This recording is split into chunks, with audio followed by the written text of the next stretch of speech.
Lions Club of Chiplun Galaxy मार्फत प्रजासत्ताक दिनाचं औचित्य साधून प्रथमच चिपळूण शहरातील पवन तलाव मैदानावर तालुकास्तरीय महिला कबड्डी स्पर्धेचं आयोजन करण्यात आलं होतं। यामध्ये चिपळूण स्पोर्ट्स अकॅडमी अ यांनी विजेतेपद तर स्वराज स्पोर्ट्स अ यांनी उपविजेतेपद पटकावलं।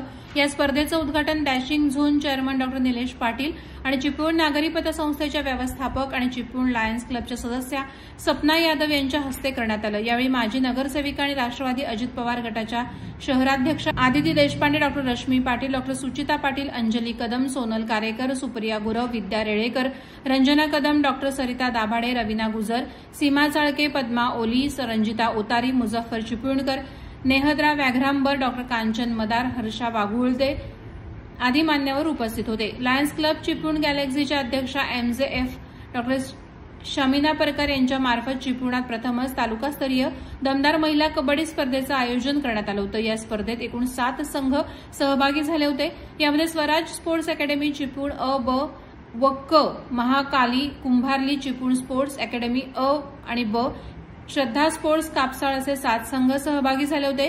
सेमीफायनलमध्ये स्वराज स्पोर्ट्स अकॅडमी अ, चिपळूण स्पोर्ट्स अकॅडमी ब, स्वराज स्पोर्ट्स अकॅडमी ब हे 3 संघ दाखल झाले होते। तर अंतिम सामना हा चिपळूण स्पोर्ट्स अकॅडमी अ आणि स्वराज स्पोर्ट्स अकॅडमी अ यांच्यामध्ये झाला।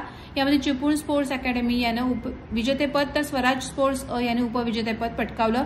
श्रद्धा स्पोर्ट्सने तृतीय क्रमांक मिळवला। एका टीममध्ये 14 प्लेयर याप्रमाणे 98 प्लेयर्स यावेळेला खेळले।